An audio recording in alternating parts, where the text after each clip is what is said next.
안녕하세요. 여러분과 성폭력에 관련하여 수업을 맡게 된 이혜은 교생 선생님입니다. 온라인 수업을 통해서 여러분을 만나게 되어 너무 반갑습니다. 성폭력 바로 알고 대처하기.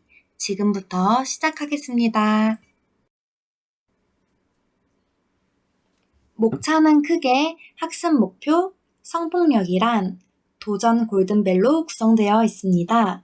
성폭력에 관련하여 자세하게 알아보도록 할까요? 1. 학습 목표. 우리 학습 목표에 대해서 같이 큰 목소리로 읽어보도록 하겠습니다. 1. 성폭력의 의미를 설명할 수 있다. 2. 일상생활 속 발생할 수 있는 성폭력을 구별해낼 수 있다. 3. 예방법을 설명할 수 있다. 4. 대처 방안을 설명할 수 있다. 두 번째, 성폭력이란?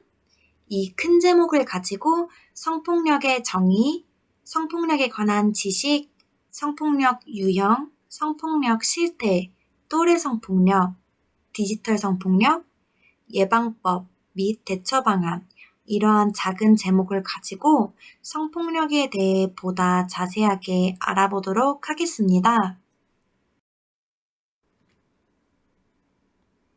수업에 들어가기 전 사전학습을 통하여 우리 친구들이 성폭력에 대하여 얼마나 알고 있는지 확인해보는 시간을 가지도록 할게요. 선생님이 보여주는 그림에 대한 설명을 듣고 3초 정도 시간을 줄 테니까 O일지 X일지 한번 생각해 보도록 하겠습니다. 첫 번째, 학생이 지금 모니터 속 음란물 사진을 보고 있어요. 이것은 성폭력일까요? 3, 2, 1. 네, 맞습니다. 두 번째, 친구들이 모여 걔 섹시하지 않냐? 라는 대화를 하며 웃고 있어요. 이러한 모습을 보고 있는 다른 친구는 듣기 싫어하는 표정을 짓고 있는데 이러한 모습은 성폭력일까요? 3, 2, 1. 네, 맞습니다. 세 번째, 옷을 갈아입고 있는 친구의 모습을 몰래 사진 촬영하고 있는 모습이 보이네요. 이것은 성폭력일까요? 3, 2, 1. 네, 맞습니다. 네 번째, 친구의 옷을 벗기며 즐거워하는 친구들의 모습이 보이네요. 이것은 성폭력일까요? 3, 2, 1. 네, 맞습니다. 다섯 번째, 대중교통을 이용하고 있는데 원하지 않는데도 불구하고 몸을 만지는 모습이 보이네요. 이것은 성폭력일까요? 3, 2, 1. 네, 맞습니다. 자, 마지막 그림. 옷 속에 자신의 모습을 보여주는 사람이 보이네요. 이것은 성폭력일까요? 3, 2, 1. 네, 모두 맞습니다. 이 그림들을 보면서 우리는 성폭력이라고 해서 꼭 폭력적인 행동이 있어야만 성폭력이라고 볼 수 없다는 것을 알 수 있는데요. 자, 두 번째, 사전학습으로 상황에 맞는 전화번호가 뭔지 한번 맞춰보도록 할게요. 친구들은 불이 나면 어디로 전화를 하는지 알고 있을까요? 만약에 도둑이 들어온다면 어디로 전화해야 하는지는 알고 있을까요? 맞아요. 친구들이 상황에 적절한 번호를 잘 알고 있네요. 방금 말했던 119와 112처럼 성폭력에 관련해서도 전화할 수 있는 번호가 있어요. 첫 번째, 학교 폭력 및 성폭력 피해 신고 센터가 있는데 이 번호를 아는 사람이 있을까요? 네, 맞아요. 학교 폭력 및 성폭력 피해 신고 센터의 번호는 117이에요. 자, 두 번째로는 여성 긴급 전화로 필요할 땐 어디에 전화하는지 알 수 있을까요? 맞아요. 1336번에 전화를 해야 해요. 우리가 흔하게 알고 있는 119와 112와 같이 성폭력에 관련해서도 117번과 1336번에 대해 미리 기억하고 있다면 친구들이 혹시나 필요할 때 빠르게 전화할 수 있겠죠? 오늘 수업을 듣고 나서 친구들이 기억할 수 있었으면 좋겠어요. 성폭력의 정의에 대해서 우리 알아보도록 하겠습니다. 성폭력은 상대방의 동의 없이 성적인 말이나 행동 등으로 상대방의 인권을 침해하는 범죄 행위를 말합니다. 여기서 가장 중요한 것은 상대방의 동의 없이라는 것인데요. 우리 친구들 중에 동의라는 단어에 있어서 잘 이해하는 친구가 있고 잘 이해하지 못하는 친구가 있을 거라고 생각해요. 그래서 선생님이 동의라는 의미를 정확하게 이해시켜줄 영상을 하나 준비해 왔습니다. 다 같이 영상을 보도록 하겠습니다.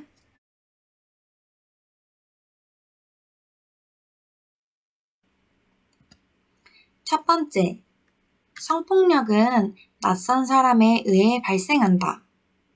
3, 2, 1. X입니다. 낯선 사람, 괴한, 밤길, 어두운 골목길의 위험을 강조하면서 여성들의 일상을 통제하지만 일찍 귀가하고 문단속을 잘해야 한다는 여성에 대한 메시지와 관계없이 성폭력 가해자의 83%는 아는 사람에 의해 일어납니다. 두 번째, 친하고 서로 사랑하면 상대방의 동의 없이 포옹을 해도 된다. 3, 2, 1. X입니다.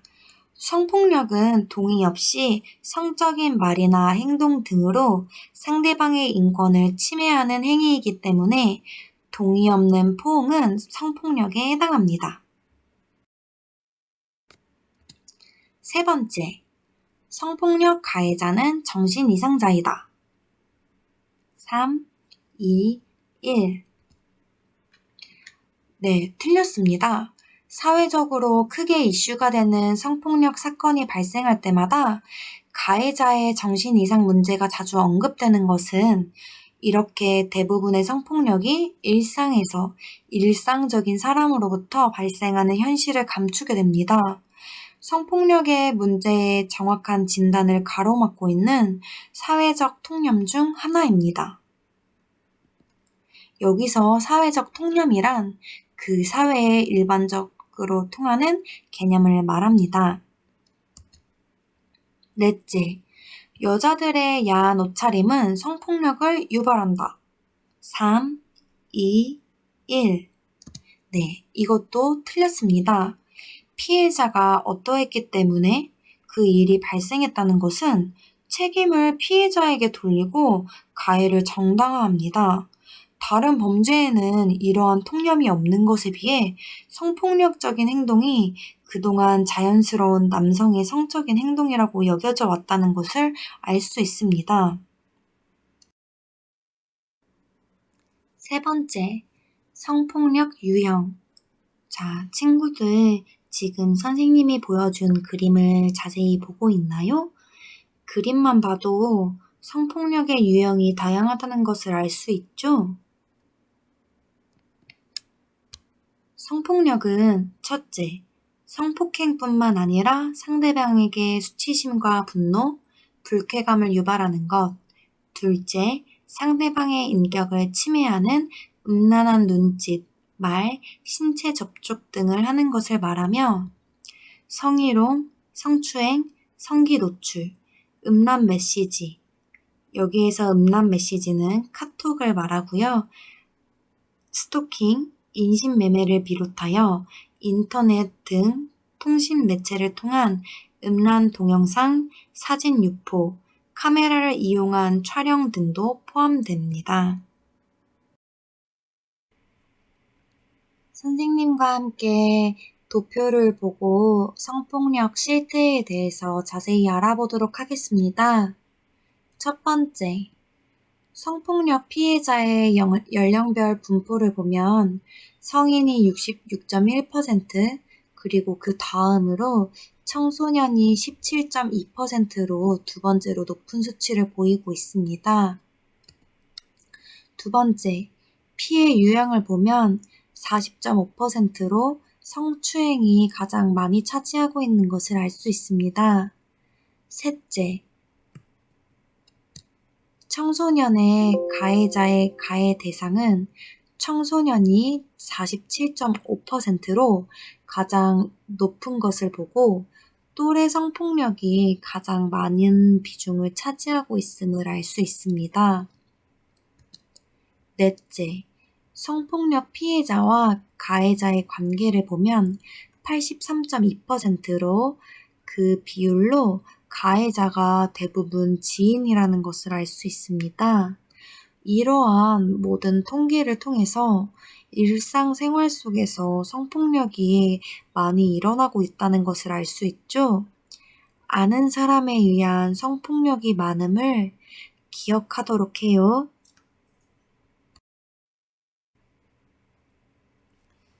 자, 다섯 번째, 또래 성폭력이란 또래끼리 일어나는 성폭력을 의미합니다.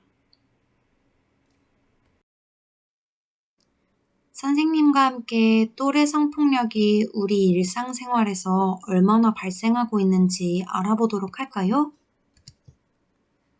자, 교육부 통계에 따르면 성폭력 가해자 중 70%가 같은 학교, 같은 학년인 것으로 조사되었습니다. 친구들로부터 당하는 또래 성폭력의 유형은 매우 다양합니다. 혹시 여러분은 친구의 외모에 대해 놀린 적은 없나요? 친구한테 뚱뚱하다, 못생겼다, 이런 식의 외모를 지적하는 것도 다 성폭력이라는 점을 꼭 기억하세요. 그 외에도 성적인 농담을 하거나 일부러 성기나 가슴, 엉덩이 등 신체 접촉을 하는 것, 사회관계망 서비스. 이 사회관계망 서비스는 카톡이나 페이스북 등을 말하며 이것을 통한 벗은 사진을 요구하는 것, 성적인 농담을 하는 것 또한 모두 또래 성폭력에 포함된다는 것을 기억해 주세요. 여섯 번째로 디지털 성폭력에 대해서 알아보도록 하겠습니다. 친구들은 디지털 성폭력을 알고 있나요? 뉴스에서 한 번쯤은 봤을 거예요. 디지털 성범죄는 카메라와 같은 매체를 통해서 상대의 동의 없이 신체를 촬영하거나 유포 협박, 저장, 전시하거나 사이버 공간, 미디어, SNS 등 성적인 괴롭힘을 하는 것을 의미합니다. 검찰부의 통계 자료를 통해서 디지털 성폭력 범죄 피해 유형으로 촬영이 82%로 가장 많은 비중을 차지하고 있는 것을 알 수 있었고요. 피의자의 94%가 남성이고 피해자의 80%가 여성임을 알 수 있었습니다. 실제 사례로 사진 속에 보이는 옷이라는 글자를 자세히 보면 검정색이 보이죠? 이게 바로 몰래카메라를 설치했던 흔적입니다. 우리 친구들은 이 그림을 보고 어떤 생각이 드나요? 선생님은 그림 속의 사람이 굉장히 괴로워하고 있음을 느끼고 있어요. 우리도 이 역지사지라는 말 다들 알죠? 상대방의 입장을 생각하면서 우리가 피해자의 입장이라고 생각해보고 그 마음을 느껴보고 그 감정들을 기억하면서 혹시나 내가 친구에게 성적인 농담을 하거나 외모를 지적하는 등의 잘못을 하지는 않았는지 한번 돌이켜보는 시간을 가져보도록 하겠습니다. 일곱 번째로 예방법 및 대처 방안에 대해서 알아보도록 하겠습니다.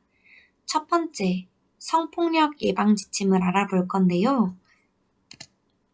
1. 불쾌한 성적인 접촉을 직면했을 때 분명한 거부 의사를 표현한다. 예를 들어서 싫어요, 저를 만지지 마세요 등 분명하게 거부 의사를 표현해야 합니다. 2. 위급한 상황이 발생했을 때 연락할 수 있는 전화번호를 알아둔다. 3. 찾아온 사람에게 문을 열어주기 전에는 반드시 신분을 확인한다. 4. 자신이 가는 곳을 주변에 명확하게 알린다. 5. 규칙적인 운동과 체력 단련을 통해 힘과 자신감을 기른다. 6. 평소에 자기 주장을 분명히 하는 태도를 가진다. 7. 위험 상에서의 대처 방법을 미리 생각해보고 연습한다.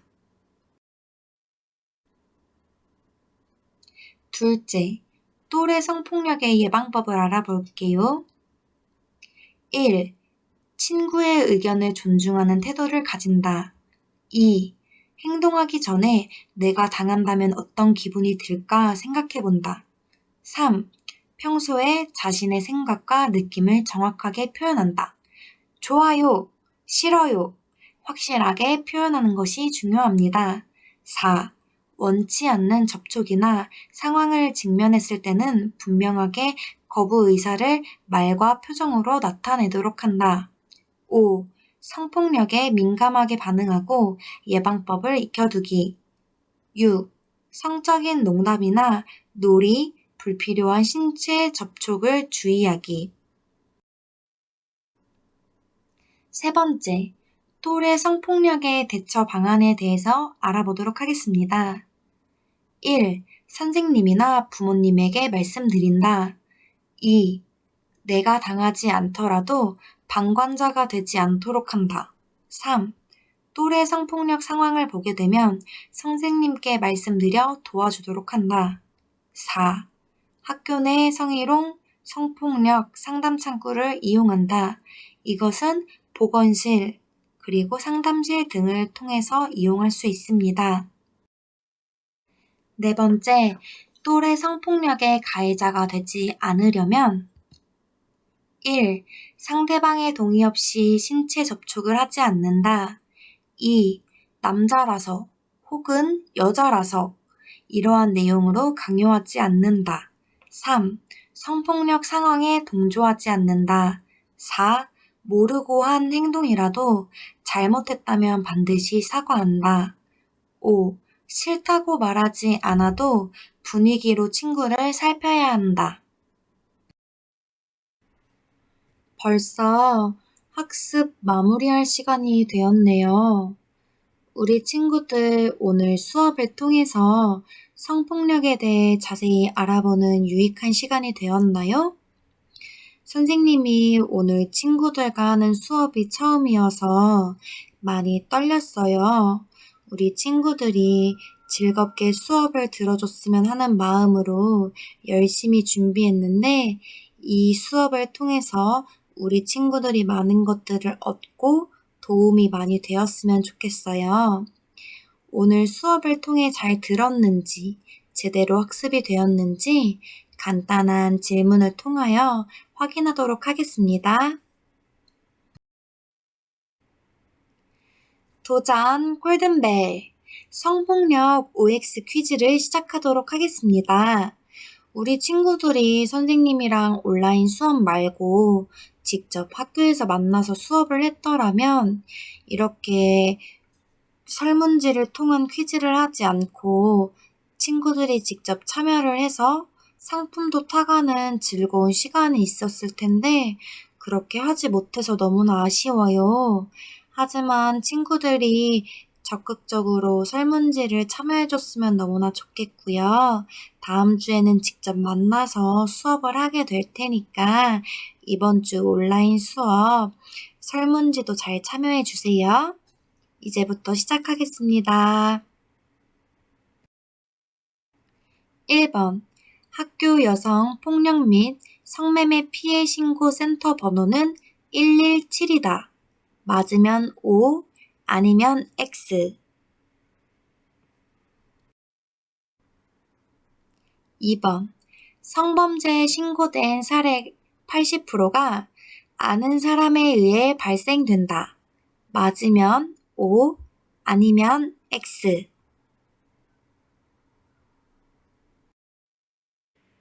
3번. 친구가 내 몸을 만질 때 불쾌하지만 친구니까 참는다.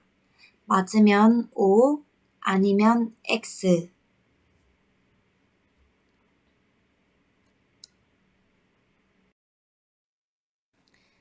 이것으로 오늘 수업을 마치도록 하겠습니다. 학생들에게 선생님이 일상생활에서 일어날 수 있는 성폭력에 대해서 설명해주고 예방할 수 있는 방법들을 알려줄 수 있는 시간이 주어져서 너무나 기뻤어요. 이 수업 영상 이외에 뉴스 영상과 교육 자료가 친구들에게 많은 도움이 될 거라고 생각이 되어서 같이 올려놨어요. 수업 영상이 다 끝난 후에 다른 영상들도 시청한다면 복습을 하는 개념으로 좀 더 많은 내용이 오랫동안 친구들에게 기억되어 도움이 될 거라고 생각해요. 수업을 끝까지 잘 들어줘서 너무 고맙고 다음 주에 건강한 모습으로 학교에서 만나도록 해요. 안녕!